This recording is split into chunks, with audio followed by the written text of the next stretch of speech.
पिता पुत्र के बीच जमीन विवाद को लेकर बरसों से चल रहे मुकदमे में आखिरकार पिता रविंद्र कुमार सिंह के पक्ष में फैसला आने के बाद मकान का कब्जा दिलाने के न्यायालय के आदेश पर प्रतिनियुक्त दंडाधिकारी के साथ पुलिस हाउसिंग कॉलोनी पहुंची। वकील शशि शेखर विश्वकर्मा ने बताया कि बरसों से पिता पुत्र के बीच मकान विवाद को लेकर न्यायालय में केस चल रहा था। आखिरकार जमीन की डिग्री रविंद्र कुमार सिंह के पक्ष में आया है। जमीन की डिग्री मिल जाने के बाद भी मकान खाली नहीं किया जा रहा है, जिसके लिए रविंद्र न्यायालय की शरण में गए हैं। न्यायालय के आदेश पर मकान का कब्जा मुक्त कराने की कार्रवाई की जा रही है।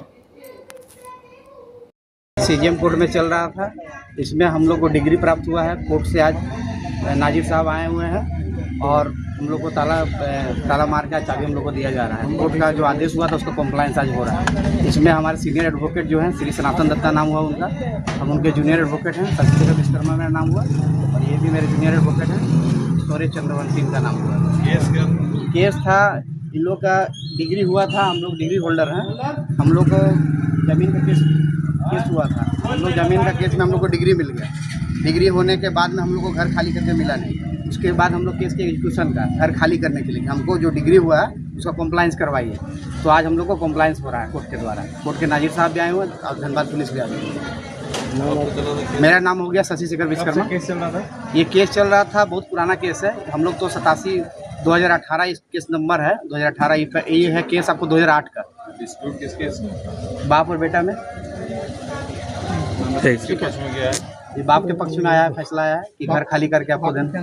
बाप का नाम हो गया रविंद्र कुमार सिंह। अभी कोई दिक्कत अभी आ रही है? अभी तो कोई दिक्कत नहीं, फिलहाल अभी तो खाली कर लिए आए हैं। उसके बाद हम लोग को चाबी मिल जाएगा। आगे कार्रवाई क्या होगा? आगे कार्रवाई सील हो गया। उसके बाद अपना डिग्री होल्डर अपना जिनको चाहेंगे बेचेंगे, खरीदेंगे, जो करेंगे उनका सारा अधिकार उनको मिल गया। मेरे दादाजी और मेरे पिताजी में लड़ाई था। मेरे दादाजी एक्सपायर कर गए। अभी नया इनका जिस टाइम नौकरी हुआ था उस टाइम कोई भी एक बेटा है, सोचा गया कि हाँ ज़मीन हम इसी के नाम से ले दें। इन्हीं के नाम से बैंक में नया नौकरी लगी थी। सब सोचता है बाप कि हाँ ये बेटा है, बैंक में नौकरी कर रहा है, लोन लेके घर बनाने में सहूलियत होगी। इन्होंने इसके नाम से ले दिया। ना उसमें इन्होंने 1 रुपया लगाया है घर में, ना ही कुछ किया है। अब नाम से है तो डिग्री हो गई है, तो ये अपने बेटे को और अपनी वाइफ को और अपनी पुतोह को और अपने पोते को, 3 पोता इसका है। एक है 9 साल का, एक है 8 साल का और एक है 3.5 साल का। इन लोगों को अपने घर से खाली करा रहा है। बताइए हम इंसाफ के लिए कहाँ जाए? नोट कोर्ट के द्वारा नोटिस है? हाँ। क्या नाम है आपका? मेरा नाम ललन कुमार हुआ।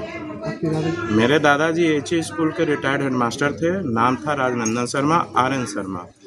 वही खाली करवा रहे हैं? वो नहीं, वो एक्सपायर कर गए। मेरे पिताजी खाली करवा रहे हैं, जिनका नाम है रविंद्र कुमार।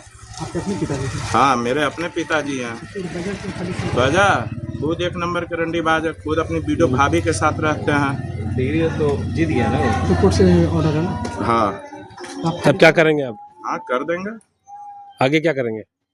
आगे तो पता नहीं हमें। कौन खाली का? अभी घर से कौन निकल रहा है? अभी घर से निकलेंगे, आपको मैं निकलूंगा, मेरी वाइफ निकलेंगे, उनकी वाइफ भी है, जबकि काइंडली उनकी वाइफ भी है इसी घर में, उनको भी ये खाली करा रहा है। डाइवोर्स नहीं हुई है। इनके खिलाफ 498A केस हाई कोर्ट में अपील में है, जिसका केस नंबर क्रिमिनल रिवीजन 399/17 है।